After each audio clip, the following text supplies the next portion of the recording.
નમસ્કાર, પ્રણામ, સ્વાગત છે તમારું એક નવા વિડીયોમાં। મિત્રો, જો તમને આજનો આ વિડીયો પસંદ આવે તો વિડીયોને લાઈક, શેર અને આપણી ચેનલને સબસ્ક્રાઈબ જરૂર કરજો। તો ચાલો શરૂ કરીએ આજની સ્ટોરી।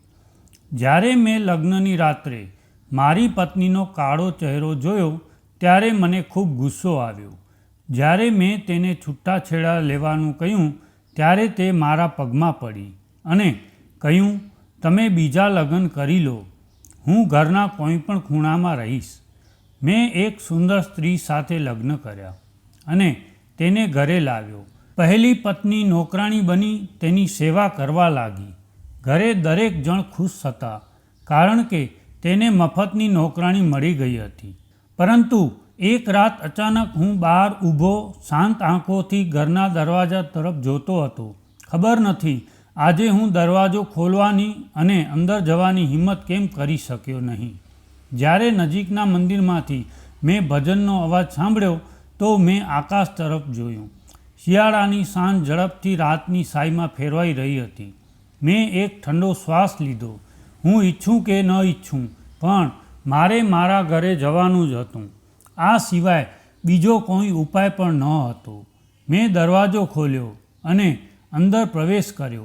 આખું ઘર હંમેશાની જેમ ચમકતું હતું। જ્યારે હું આગળ વધ્યો ત્યારે મારા પગલાઓના નિશાન બનતા ગયા। જલ્દી હું ડ્રોઈંગ રૂમમાં પ્રવેશ્યો। મારી આંખો અંદરના દૃશ્ય પર હતી। મારી પત્ની રેડ કપડામાં ટીવી જોઈ રહી હતી। તેના હાથમાં એક કપ ચા હતો। તેને જોઈને મારા હોઠ પર એક સ્મિત ફેલાયું। એ ખૂબ જ સુંદર હતી। એક બાળકની મા બન્યા પછી પણ તેની સુંદરતામાં કોઈ ઘટાડો થયો ન હતો। મને જોઈને તેણે મને નજીક બેસવાનો ઈશારો કર્યો અને રસોડા તરફ અવાજ કર્યો, દિયા, આરવ માટે ચા લાવો। હું શાંતિથી તેની નજીક બેઠો। આજે મારું હૃદય ઉદાસ હતું। મારી પત્ની પણ મારા ચહેરાને સમજી રહી હતી અને તે અહીં અને ત્યાં વાત કરીને મારું ધ્યાન ફેરવવાનો પ્રયાસ કરી રહી હતી। કદાચ હું કેમ અસ્વસ્થ છું તેનાથી તે આવું કરતી હતી। થોડી વારમાં દિયા એક કપ ચા સાથે રસોડામાંથી બહાર આવી। હું તેને જોઈને ચોંકી ગઈ પણ તે ચા રાખ્યા પછી શાંતિથી પાછી ફરી। મારી પત્નીએ તેને સાંજના ભોજનની લાંબી સૂચિ પકડાવી। દિયાએ હા કહી અને રસોડામાં જવા લાગી। સાથે રસ્તામાં જમીન પર પડેલા રમકડાં ટેબલ પર રાખતી પણ જતી હતી। મારી આંખો તેનો દૂર દૂર સુધી તેનો પીછો કરતી રહી પરંતુ હવે હું મજબૂર હતો। ચાનો કપ હાથમાં હતો પરંતુ હું ક્યાંક ખોવાઈ ગયો હતો। સાંજનું ભોજન ખૂબ જ સ્વાદિષ્ટ હતું। દિયાના હાથમાં એક જાદુ હતો। મારી પત્ની સતત વાતો કરતી હતી અને હું ગુમસુમ તેના શબ્દોનો જવાબ આપતો રહ્યો। જમ્યા પછી હું વહેલા સૂઈ ગયો પણ લાંબા સમય સુધી બાજુઓ બદલ્યા પછી પણ હું આરામથી સૂઈ શક્યો નહીં। તેથી હું શાંતિથી ઊભો થયો અને ઓરડામાંથી બહાર આવ્યો પણ ઓરડામાં ફરતી વખતે મારા કાનમાં એક વિચિત્ર અવાજ આવ્યો હતો। જે દિશામાંથી અવાજ આવી રહ્યો હતો તે દિશામાં મારા પગલાં અનિચ્છાએ આગળ વધવા લાગ્યા હતા। ઓરડાનો દરવાજો ખુલ્લો હતો। મેં થોડો ધક્કો માર્યો અને દરવાજો ખોલ્યો। પછી જે દૃશ્ય મારા સામે હતું તે જોઈને મારા પગ નીચેથી જમીન નીકળી ગઈ। તેને જોતાં મારા હોઠમાંથી એક ચીસ નીકળી। મેં જે કંઈ જોયું તે પછી મારા માટે મારી જાતને કાબૂમાં રાખવું અશક્ય હતું। આ કારણોસર મારું હૃદય આજે ખૂબ જ ઉદાસ હતું। આજે હું મારી આંખોથી વાસ્તવિક ડરને જોઈ રહ્યો હતો। મારું હૃદય મોટેથી ધબકતું હતું। મારા આંસુ હતા કે તેઓ રોકાવાનું નામ લઈ રહ્યા ન હતા। જો કોઈ રાતના મૌનમાં મને રડતા જોયો હોત તો મને ખબર નથી કે તે શું વિચારશે। પરંતુ સત્ય એ હતું કે ગઈકાલે મારી સાથે જે પણ થઈ રહ્યું હતું, ઈચ્છા કર્યા પછી પણ હું તે 3 વર્ષ પહેલાં બનેલી ઘટનાને યાદ કરતાં રોકી શકું જેને મારા આખા જીવનને અસ્તવ્યસ્ત બનાવી દીધું। હું ઇંગ્લેન્ડથી પાછો ફર્યો હતો પછી મારી વ્યક્તિત્વમાં એક અલગ જ સુધારો થઈ ગયો હતો। હું આકાશમાં ઉડવા લાગ્યો હતો। આખા પરિવારમાં કોઈ છોકરો વિદેશ ગયો ન હતો. અહીં લોકો તો ભારતમાં અભ્યાસ કરવા ઈચ્છતા હોય છે અને તેમના માતા પિતા તેમને નાની ઉંમરે વર્કશોપ અથવા શાકભાજીની દુકાન પર ઊભા કરી દે છે. પરંતુ મારા માતા પિતા હતા જેમણે ઇંગ્લેન્ડમાં સખત મહેનત કરી મને મોકલ્યો હતો. હું મારી જાતને પણ સક્ષમ માનતો હતો, તેથી મેં શિષ્યવૃત્તિ પ્રાપ્ત કરી હતી. જ્યારે હું ઇંગ્લેન્ડમાં 4 વર્ષ અભ્યાસ કર્યા પછી પાછો આવ્યો ત્યારે હું સંપૂર્ણપણે બદલાઈ ગયો હતો. મારા ઘરે આવવાના આનંદમાં માએ આખા પરિવારને ઘર પર બોલાવ્યા. મારા પરિવારની મહિલાઓ મને ખૂબ માનતી હતી. હું બધું સમજી રહ્યો હતો. છોકરીઓ ગુપ્ત રીતે મને જોતી અને એકબીજાને ઈશારા કરતી હતી. તે દરેક ઘરની ઈચ્છા હતી કે હું તેનો જમાઈ બનું અને આ જ વિચારસરણી મને થોડો ઘમંડી બનાવ્યો. અને હું ઘમંડી કેમ ન બનું? કારણ કે ભારત આવતાની સાથે જ મને ખૂબ સરસ નોકરી પણ મળી ગઈ હતી. હવે એવું લાગતું હતું કે ઘરમાં પૈસાનો વરસાદ થવા લાગ્યો છે અને આ બધા સાથે મળીને મારા વ્યક્તિ મહત્ત્વમાં એક વિચિત્ર ગર્વ ભરી દીધો હતો. પહેલાં આ પરિવારે અમને ક્યારેય મહત્ત્વ આપ્યું ન હતું અને હવે જ્યારે મારો પુત્ર શિક્ષિત થયો તો પછી જુઓ કે દરેક તેની આગળ પાછળ કેવી રીતે ફરે છે. માં આ બધું મને કહેતી હતી. આ દરમિયાન કોઈનો કોલ મારા મોબાઈલ પર આવ્યો.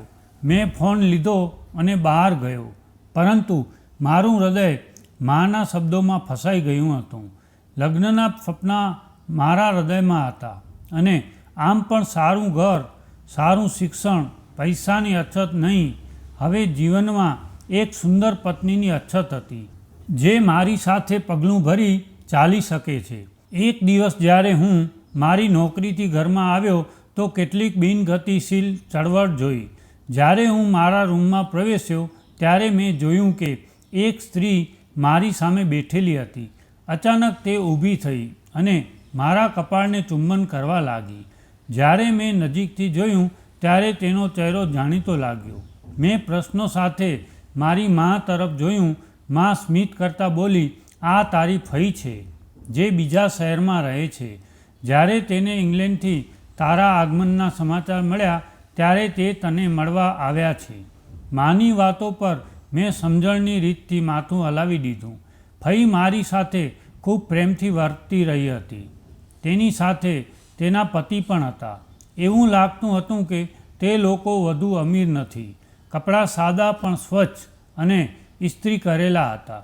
પિતા તેની સાથે ખૂબ જ પ્રેમથી વર્તતા હતા અને મા પણ ફરી ફરી ખાવા અને પીવાનું વસ્તુનું પૂછતી હતી.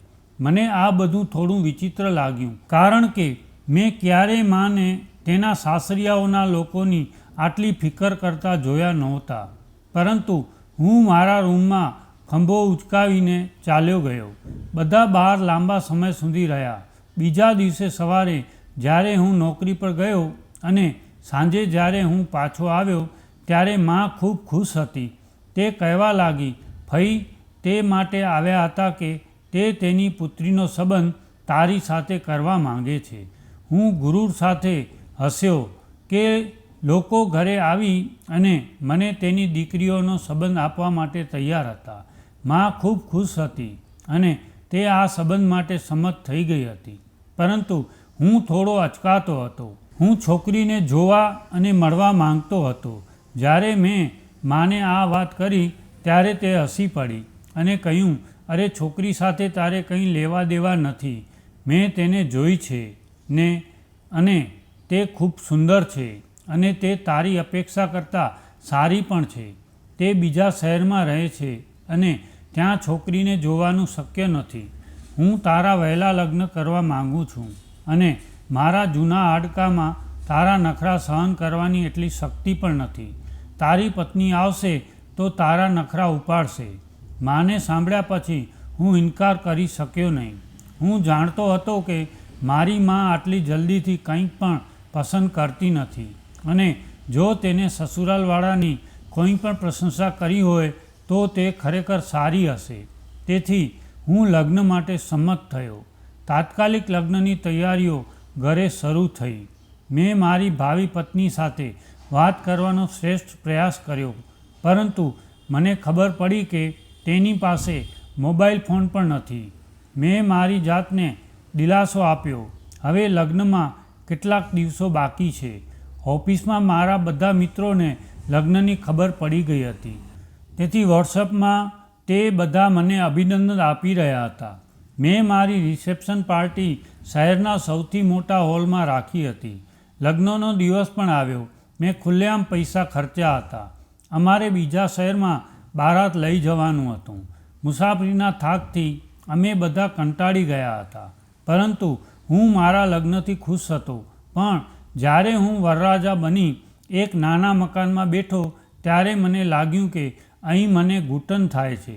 મને ત્યાં બેસવાનું ખૂબ જ ખરાબ લાગ્યું. મેં મારી માને કહ્યું હતું કે ભાઈને પણ કહે કે લગ્ન હોલમાં હોવા જોઈએ, પરંતુ તેઓએ તેના નાના મકાનમાં વ્યવસ્થા કરી હતી, તેથી હું કંઈ બોલી શક્યો નહીં. હું આતુરતાથી મારી દુલ્હનની રાહ જોતો હતો. થોડી વારમાં લગ્નના મંત્રો થયા અને લગ્ન થઈ ગયા. મેં પ્રશ્નો સાથે મારી માતા તરફ જોયું કે મને ભૂખ લાગી હતી, પરંતુ દુલ્હનની બાજુથી કોઈ ખોરાક અને પીણું રજૂ કરવામાં આવ્યું ન હતું, અને તે મેં મારા સસરાને આ પૂછ્યું. તેઓ મારો પ્રશ્ન સાંભળીને મૌન હતા. પછી બોલ્યા, કહ્યું, દીકરા, અમે પહેલેથી જ કહ્યું હતું કે અમે બારાતીઓને ખવડાવી શકતા નથી. તમારી મા સાથે પહેલાં વાત કરવામાં આવી હતી. તેમણે કહ્યું હતું કે બારાતીઓને તે ખવડાવી દેશે. તેને ખૂબ આમ અંદાજે આ વાત કરી દીધી, પણ મારા ઉપર તો જાણે એક પર્વત તૂટી પડ્યું હતું. મને ખૂબ ગુસ્સો આવ્યો. આ મારો અનાદર હતો. બારાતી આમ તેમ જમવાનું શોધી રહ્યા હતા અને મારો ચહેરો શરમથી લાલ થઈ ગયો હતો. હું શાંતિથી ઊભો થયો અને મારા જાણીતાઓને ખોરાક પહોંચાડવાનું કહ્યું. થોડા સમયમાં જ જમવાનું આવ્યું અને બધા બારાતીઓએ ખોરાક ખાધો.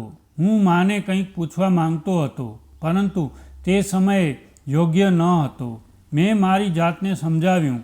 જ્યારે મારી દુલ્હનને મારી સામે લાવવામાં આવી ત્યારે મને થોડો દિલાસો મળ્યો કે તે લાંબા કદની હતી અને ચહેરા પર ઘૂંઘટ પણ હતો.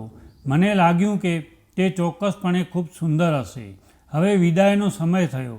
ટૂંકા સમયમાં બારાત ઘરે આવી. હું આતુર થઈ રહ્યો હતો, પણ માને ધાર્મિક વિધિની પડી હતી. નાની નાની ધાર્મિક વિધિઓ કરતાં કરતાં રાતના 12 વાગી ગયા હતા. છેવટે મેં માને ઈશારો કર્યો કે હવે હું મારા રૂમમાં જવા માંગુ છું. દરેક વ્યક્તિએ મારા હાવભાવ જોયો અને હસવાનું શરૂ કર્યું. પછી મા મારી પત્નીને ઓરડામાં લઈ ગઈ. તેના ચહેરા પર એક વિચિત્ર સ્મિત હતું. મેં દરવાજો બંધ કરી દીધો અને મારી પત્ની તરફ ગયો. ઓરડાને વાસ્તવિક ફૂલોથી ખૂબ જ સુંદર રીતે શણગારવામાં આવ્યો હતો. હું ધીરે ધીરે પલંગ તરફ ગયો અને તેની સામે બેઠો. મેં મારો હાથ લંબાવીને તેનો પડદો ઊંચો કર્યો, પરંતુ પછીની ક્ષણ જમીનની જેમ મારા પગ નીચેથી લપસી ગઈ. મારી આંખો આશ્ચર્યથી મોટી થઈ ગઈ હતી, કારણ કે મારી ફઈની પુત્રી સામે બેઠી હતી.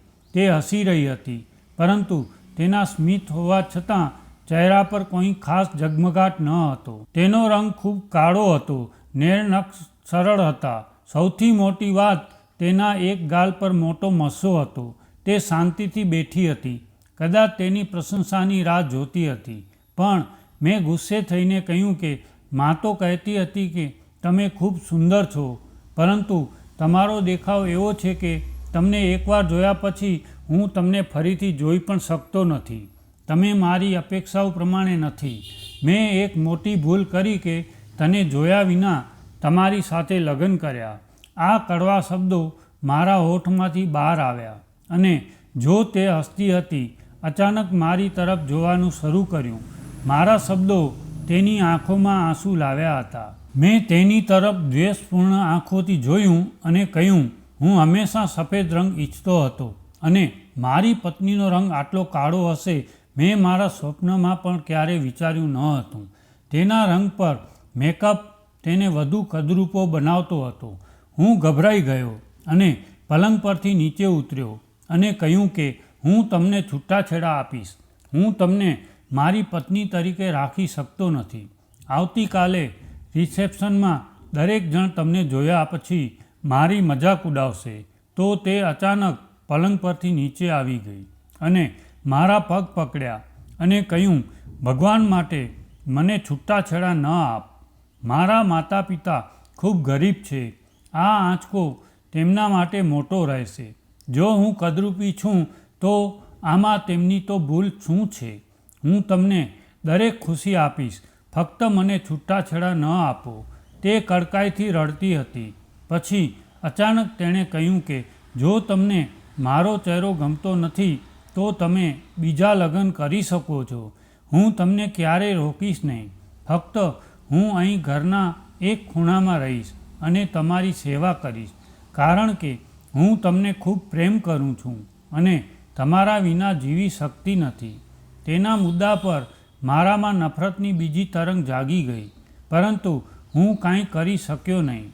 લાંબા સમય સુધી રૂમમાં ચાલ્યા પછી હું આખરે દરવાજો ખોલ્યો ને બહાર નીકળી ગયો. માં બહાર પલંગ પર બેઠી હતી. મને બહાર આવતા જોઈને તે ફરી એકવાર તેના ચહેરા પર હસી અને પૂછ્યું પણ નહીં કે હું આ સમયે કેમ બહાર આવ્યો છું, પરંતુ ત્યાં ચૂપચાપ બેસી રહી અને હું ઘરની બહાર નીકળી ગયો. ખબર નથી કે હું શેરીઓમાં કેટલો સમય ભટકતો રહ્યો અને અંતે મેં વિચાર્યું કે હું એક સુંદર છોકરી સાથે લગ્ન કરીશ. બીજા દિવસે રિસેપ્શન હતું. મેં તેને કહ્યું હતું કે તે તેના ચહેરા પરથી પડદો ઉપાડશે નહીં. તે બિચારી માની ગઈ. લોકો આખી પાર્ટી દરમિયાન કહેતા રહ્યા કે દુલ્હન મોં દેખાડતી નથી. મારું હૃદય સંપૂર્ણ રીતે છલકાઈ ગયું હતું. બીજા દિવસે મેં કામ પર જવાનું શરૂ કર્યું, પરંતુ મારો શ્રેષ્ઠ મિત્ર સમીર કંઈક સમજી ગયો હતો. એક વ્યક્તિ જે ફરવાનો શોખીન છે. લગ્નના બીજા દિવસે કામ પર ચાલ્યું જવું, આ વાત તેને ખટકી ગઈ. તેથી તેણે મને તેના ઘરે દાવત પર બોલાવ્યો. હું ઇનકાર કરવા માંગતો હતો, પરંતુ સખત રીતે તેમણે કહ્યું. તેથી હું મારી પત્ની સાથે ચાલ્યો ગયો. જ્યારે મારા બે મિત્રોએ મને તે મામૂલી દેખાવની છોકરી સાથે આવતા જોયું, ત્યારે તેઓ સમજી ગયા કે મારો ચહેરો શા માટે ઉદાસ છે. તેણે ઘરમાં વિવિધ વાનગીઓ બનાવી હતી. તેના પરિવારે મને ઘરનો સભ્ય માન્યો જ્યારે હું તેને પહેલી વખત મળી રહ્યો હતો. સમીરની નાની બહેન ડાઇનિંગ ટેબલ પર સજાવટ કરતી હતી અને તેને જોઈને હું મારી આંખો ઝબકાવવાનું ભૂલી ગયો. એ ખૂબ જ સુંદર હતી, જાણે કે તે સ્વર્ગથી સીધી જ આ દુનિયામાં આવી હોય. લાંબા વાંકડિયા વાળ, નાજુક ચહેરો અને સુંદર રંગ મારા હૃદયને સ્પર્શ કરી ગયું. હું આવી જ છોકરીને તો મારી પત્ની બનાવવા માંગતો હતો. જ્યારે તેને મારી આંખોની દિશાનો અહેસાસ થયો ત્યારે તેણે મને જોયો અને તેના ચહેરા પર શરમની લાલી ફેલાઈ ગઈ. મારું હૃદય બેકાબૂ થઈ ગયું. હું તેને કોઈ પણ સંજોગોમાં મારી પત્ની બનાવવા માંગતો હતો. મારી કદરૂપી પત્ની આ બધું શાંતિથી જોતી રહી. તેણે ખૂબ જ ઓછો ખોરાક લીધો હતો. સમીરના ઘરેથી પરત ફરતી વખતે મેં વિચાર્યું હતું કે હું સમીરની બહેન સાથે વાત કરીશ. બીજા દિવસે મેં તેને મારા હૃદયની વાત કહી દીધી. તે વિચારમાં પડી ગયો. મેં કહ્યું કે મારે આવી બદસૂરત પત્ની નથી જોઈતી અને તે મારી માની પસંદગી સાથે લગ્ન થયા છે. હું તારી બહેનને વિશ્વની દરેક ખુશી આપીશ. મેં તેને દરેક રીતે ખાતરી આપી. મારી ભવ્ય સ્થિતિ, શ્રેષ્ઠતા અને પૈસાની લાલચે તેને વિચારવાની ફરજ પાડી દીધી અને આખરે તેણે મારી તરફેણમાં નિર્ણય કર્યો અને મારા લગ્ન માટે સંમત થઈ ગયો. હું તે દિવસે ખૂબ ખુશ હતો. હું ઘરે આવ્યો અને મારી માને પહેલાં કહ્યું. તેનો ચહેરો મને સાંભળી કોઈ આશ્ચર્યમાં ન હતો, જાણે બધા પહેલેથી જ નિર્ણય લેવામાં આવ્યા છે. ફક્ત એક અઠવાડિયા પછી મેં ધ્રુતિ સાથે લગ્ન કર્યા અને તેને ઘરે લઈ આવ્યો. તેની સુંદરતા અને શિંગાર જોઈને મારી પ્રથમ પત્ની ત્યાં થોડી ક્ષણો માટે ઊભી રહી અને પછી મૌનથી ઓરડામાંથી બહાર નીકળી ગઈ. મેં તેના બધા કપડાં અલમારીમાંથી બહાર કાઢીને પલંગ પર મૂકી દીધા અને કહ્યું, આ રૂમ ધૃતિનો છે, તો તમે માના ઓરડામાં અથવા સ્ટોરરૂમમાં સૂઈ જાઓ. મેં દ્વેષપૂર્ણ સ્વરમાં કહ્યું, પરંતુ તેને કંઈ પણ કહ્યું નહીં. હા, તેની આંખોમાં ચોક્કસપણે આંસુ ચમકતા હતા. તેણે શાંતિથી સ્ટોરરૂમ પસંદ કર્યો. માં આખો દિવસ તેની પાસે કામ કરાવતી. તેમને જાણે મફતની નોકરાણી મળી છે. તે તેને ઠપકો આપતી અને મને આઘાત લાગતો. મને આશ્ચર્ય થયું, કારણ કે મેં મારી નરમ માનું આ સ્વરૂપને ક્યારે જોયો ન હતો. પરંતુ મને દિયામાં રસ ન હતો. તેથી માં તેની સાથે જે પણ વર્તન કરતી મને વાંધો ન હતો. હું મારા નવા જીવનમાં મગન હતો. ધૃતિ એક ફેશનેબલ છોકરી હતી. નવા શૈલીના કપડાં પહેરતી અને હંમેશા મેકઅપ કરતી. મને તેને જોઈને ખૂબ જ આનંદ થતો. ઘરના બધા કામ દિયા કરતી, તેથી ધૃતિને કોઈ કામ કરવાની જરૂર ન હતી. લગ્નના થોડા સમય પછી હું ધૃતિને હનીમૂન પર લઈ ગયો. જ્યારે હું યુરોપના લાંબા પ્રવાસ પછી પાછો આવ્યો ત્યારે જાણવા મળ્યું કે હવે ધૃતિ માં બનવાની છે. મારું જીવન પૂર્ણ થવાનું હતું. હું ખૂબ ખુશ હતો. ફક્ત એક વસ્તુ ખટકતી હતી. ઘરમાં ચૂપચાપ રહેતી દિયા મને પડછાયા જેવી લાગવા માંડી હતી. તે ક્યારેય કંઈ પણ કહેતી નહોતી. ઘણી વખત માએ તેને માર્યો અને તે શાંતિથી સહન કરતી રહી. એક દિવસ જ્યારે દૂધ પડ્યું, માએ તેને એટલી મારી કે તે કડકાઈથી રડી પડી.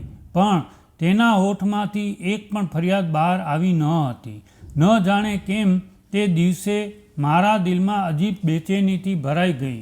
જો હું કામ પર હોત તો તેની આંખો મારા પર ફરતી.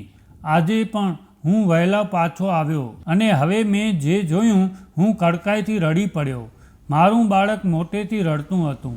ઊભો થયો અને તેને જોયું. ધૃતિ અજાણ સૂઈ રહી હતી.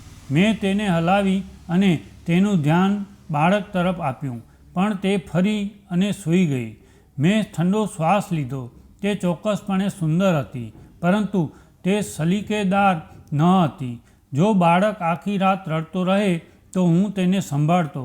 હું બાળકને બોટલમાં દૂધ પીવડાવી ઓરડામાંથી બહાર આવ્યો. પછી તે જ ઓરડા તરફ ગયો હતો. ત્યાં થોડા સમય પહેલાં આ દ્રશ્ય જોયું હતું. આ સમયે સ્ટોરરૂમનો દરવાજો ખુલ્લો હતો. સામે દિયા રડતી હતી. માં હજી પણ તેની સામે ઊભી હતી. કહેવા લાગી, જોયું, લગ્ન પછી તમારી માએ મારી સાથે જે કર્યું તેનો બદલો મેં કેવી રીતે લીધો. હું તારો ચહેરો અને દેખાવ જોઈને જ સમજી ગઈ હતી કે મારો દીકરો તને ક્યારેય પસંદ કરશે નહીં. તેથી મેં ઈરાદાપૂર્વક તેની સાથે લગ્ન કર્યા. હવે જો કે તું ઘરના કચરાની જેમ અહીં પડી છું અને મને બહુ મજા આવે છે. અહીં મધ્યરાત્રિએ ભગવાનની માળાનો જાપ કરીને તું શું સાબિત કરવા માંગે છે કે ખૂબ મોટી શરીફ બનવાનો પ્રયત્ન કરે છે. ચાલ કામ કર. ચાલ મારા માટે દૂધ ગરમ કર. તેને દિયાને સખત લાત મારી અને પછી તે શાંતિથી તેની જગ્યાએથી ઊભી થઈ અને જાણે કોઈ પર્વત મારા પર તૂટી ગયો હોય, માએ તેના જૂના બદલા માટે મારો ઉપયોગ કર્યો. મને ખબર નહોતી કે ફઈએ તેની સાથે શું કર્યું, પરંતુ આ બધામાં દિયાની તો ભૂલ શું છે? મેં વિચાર્યું, જો તે બેસી અને ભગવાનને મારી ફરિયાદ કરતી હતી તો ખબર નહીં મારું પરિણામ શું હશે. મેં ઓફિસના લોકોના બદલાયેલા ચહેરાઓને યાદ કરવાનું શરૂ કર્યું. બોસને રોજ મારી ફરિયાદ મળતી. મારું બાળક આખો દિવસ લાચાર બની પડ્યું રહેતું. ધૃતિ તેની સુંદરતા અને શણગારમાં ખુશ રહેતી. દિયા મારી બાજુથી બહાર નીકળવા માંગતી હતી, પરંતુ મેં તેનો હાથ પકડ્યો. તમે રાત્રિના અંધારામાં મારી પત્ની સાથે આવું વર્તન કરી શકતા નથી. માં, મેં જે સાંભળ્યું છે તે પછી હું આ બધાનું પાપ માથે લેવા માંગતો નથી. આજથી હું દિયાને મારી પત્નીનો દરજ્જો આપીશ. હવે તે સ્ટોરરૂમમાં નહીં પણ બીજા રૂમમાં રહેશે. હવે આ બંને પત્નીઓ સાથે ન્યાય કરવાની મારી જવાબદારી છે અને આજ પછી તમે મારી પત્નીને કંઈ કહેશો નહીં. મેં મારો હાથ ઊંચો કર્યો અને મારી માને કહ્યું. તેના ચહેરાનો રંગ ઉડી ગયો હતો, પણ મારા હૃદયમાં એક વિચિત્ર હળવાશ હતી. દિયાના ચહેરા પર સ્મિત હતું. મેં ધીમે ધીમે તેનો હાથ પકડ્યો અને તેને ઓરડા તરફ લઈ ગયો. મેં સવારે જાહેરાત કરી કે હું મારી બંને પત્નીઓને સમાન અધિકાર આપીશ. ધ્રુતિ પહેલાં ખૂબ રડી, પરંતુ તે પછી તે મૌન થઈ ગઈ, કારણ કે તેને મારી સંપત્તિથી હાથ ધોવાનું મંજૂર નહોતું. અને દિયા એટલી ખુશ હતી કે તે ઉઠતા બેસતા ભગવાનનો શુક્ર માનવાનું ભૂલતી નહોતી.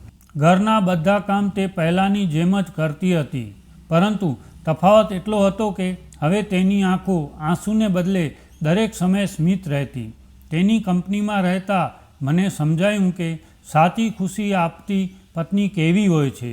તે મારા કપડાં, પગરખાં હંમેશા તૈયાર જ રાખતી અને મારી માટે ગરમ ખોરાક બનાવતી અને ક્યારેય પણ ફરિયાદ ન કરતી. હવે મેં પણ મારા હૃદયમાં નિર્ણય લીધો હતો કે મેં તેના સાથે જે પણ જુલ્મ કર્યું છે તેના માટે હું ચોક્કસ પ્રાયશ્ચિત કરીશ. આ વાર્તાનો સંદેશ છે, સાચું સુખ અને સાચો સંબંધ દેખાવથી નથી, પરંતુ સમર્પણ અને સ્વેચ્છા દ્વારા પ્રેમની રચના થાય છે. ત્યારે કોઈ વ્યક્તિ પોતાની જાતની અંદર જોવે છે અને તેની ભૂલો સ્વીકારે છે અને તેને સુધારવાનું નક્કી કરે છે, ત્યારે તે ખરેખર ન્યાય કરે છે. તો મિત્રો, આજનો આ વિડીયો તમને કેવો લાગ્યો કોમેન્ટમાં જરૂર કહેજો. અને જો વિડીયો પસંદ આવ્યો હોય તો વિડીયોને લાઈક, શેર અને આપણી ચેનલને સબસ્ક્રાઈબ જરૂર કરજો. જય શ્રી કૃષ્ણ.